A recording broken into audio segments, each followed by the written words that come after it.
What's your name? What do you do? My name's Micah Brault, and I made top 8 in the regional, 5th to be exact. Do this, ready? So I played 2 Imperm, 1 Veiler, 1 Ghost Ogre, 3 Nib, 3 Crow as my hand trap lineup. Basically, you'll see later that we play power spells too, and we're trying to these are crossout targets. We wanted to do the same ratio that we were doing before by covering cards that pair well with Nib, because I was running 3 Imperm. This is pretty popular, and then just adding the Ogre because I'm playing Spright and Ogre goes really, really hard. I didn't play Ash Blossom. That was the one crossout target that I wish that I played at least one of, but we couldn't fit it in the deck. And you know what? It's Ash Blossom kind of mid, and it didn't really matter because I clapped up that match anyway, right? We did 3 Nimble Beaver, 2 Nimble Angler, and then 3 Swap Frogs. This is the best normal summon package now because it doesn't lose to Droll, and it does really good for extending as a normal summon, getting the 2 bodies, and the tuner thing doesn't matter. And then the really, really OP part is if you do swap effect to special summon pitch Angler, you immediately summon 3 bodies, and I did that 6 times, and every single time I did it, I won the game because they were so far behind because I was able to go through not being able to need a normal summon. Then we do the common lineup, which is 3 Jet, 3 Blue, and then I played 1 Pixie, 1 Red, 1 Carrot, and 1 Ipera. This is self-explanatory. This is more self-explanatory. I just like being flexible. We did some talks about cutting Carrot or putting Carrot in the side for trap decks, but I just wanted to be live for when I come back for the comeback, so they can't smash me or do 1 tier trap or anything like that. And then Pixies come up if they try to rush battle phase, or you'll see in the extra deck too, we run something, and I'm really bad at finishing out games with this deck because they're all small bodies. So Pixies comes in handy for that too. And then Ipra is Vice. It's not Vice. No.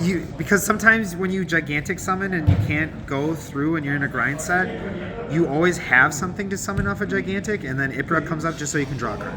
And it's literally because you can't summon any of these, so what else do you need to summon? Well, you summon Ipra. It's pretty good. Okay. Power spells, we play 2 of these. 2 of these. Let's say these. 2 Smashers, 2 of these, 2 of these, 2 of these. Also for the Spright lineup, we played 3 of these, obviously. The starters. But, so every time we're playing, we never want to see the same one of any of these power spells, period. So drawing 2 Prosp is bad. Drawing 2 Dark Ruler or more is bad. Drawing 2 of these is bad. But seeing any one of these in conjunction with a hand trap to soft take care of the board or a name is just GG. It's game over. How often did you draw the 2 of the 2? The 2 of the 2? When you played? Usually it would be any one of these 3 or just a Prosperity to start off the turn. I barely drew this ever, which felt really, really nice.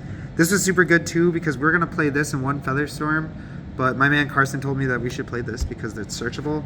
And the trap matchup, because it was so grindy, we were able to search under Goes in a bunch for this, and that made that an easy matchup too. And then another thing is when you draw this or talents, right?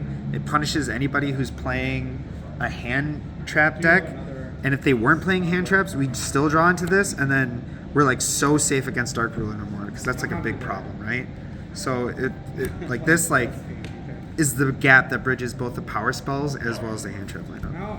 And then the last 2 cards, Call by the Grave because it's OP, and then Foolish because it's also OP because we get to Foolish Angler and then summon 2 bodies for free. That's pretty broken. Extra deck? This is the easiest part of the extra deck. You never go more than this. This is the grind set mentality. I'm playing this deck like it's a striker deck on steroids, right? So we break their board, and then we set up a board that's hard to get through and hard for them to win. And if we just keep doing that over and over and over again, we just beat them out. And then what's better than a striker deck is it's also easier to kill people, kind of, because I crunched a card a lot. We played IP and Unicorn, and that also went for Avermax and Zeroboros. I just liked having both options. And like sometimes Aeromax was a good wall to win the game, and sometimes this does the same thing as Unicorn or Smashers in some of the mirror matches. And you like just like pop the normal summon or pop the bodies, and now they can't play anymore, so it's pretty good. Dark is generic and OP. The card that I'm like alluding to is actually Tecosto Phoenix. So with Pixies, like attacking into a Nib token or just going for game in general, like tacking into one monster, Daigusto Phoenix is basically like tiny Borosaur Dragon. And it's like you like attack Pixies, then you get to attack for 4k, and then the rest of your small bodies do it. Also in the side deck we play Gamma Burst and D-Shifter. So like if we theoretically, I didn't play a tier, but if we D-Shifter our opponent and they pass and don't play anything, or if they play one body, then we get to make Daigusto Phoenix, Gamma Burst, and then we get to attack for game that way. It's pretty easy. We're still on swap, so we're still on Toad. We play Sky Calvary and Zeus. I didn't think Downerd was really important. I use Zeus the same way that I use Zero Boros or like a Harpy's Feather Duster. Basically, I just needed the one board wipe, and if I got that, I was able to play again. So just getting the one came up. I think two Zeus activations came up one time, and then we lost that game.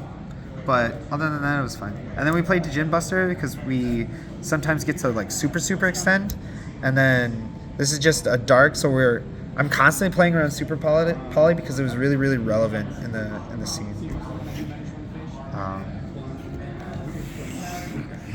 Clear that. So we're playing 2 Cosmics and 3 of these for back row hate. We already have main deck hate for mine. So citing these, so now we have 4 cards for Mystic Mine. That feels really nice. And then this is also generically good for back row decks. I was expecting a bunch of tier, which didn't happen, like I said. But in theory, this is not only good against back row decks, but this is really good against tier. This is for also generically tier. Some other decks that also can't play through this, it does really well. So like example, I played against a Dino player and we D-shifted him, and then he couldn't play. And then we OTK'd him on the crackback because he ended on like Oviraptor with a fake set. It was just bad. Our going first lineup, I picked things that were super generic. We run Prosperities. We get to, if we see one Prosperity, we were kind of seeing one of these because we like do our combo and then we just banish 6, and then if we hit one of these, it's like, oh, nice, right? Another going first card that we cited, and this was primarily for rogue matchups to make it easier, was Ibli.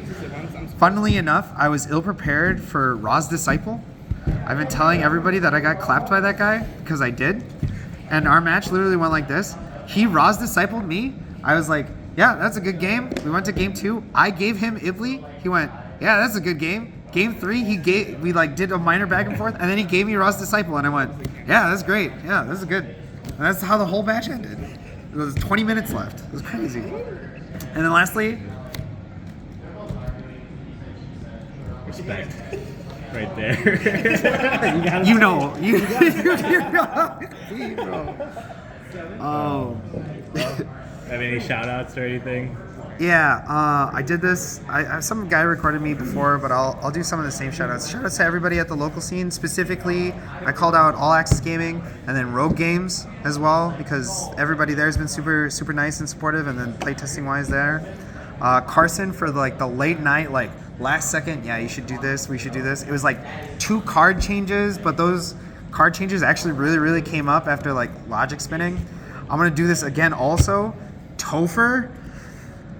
I spent weeks on this with this man chatting, given like the one-on-one like exchanges. We both made like some of the exact same deck list changes right at the end, and really like a lot of these choices like down to the wire, and also like the base of the list came from him.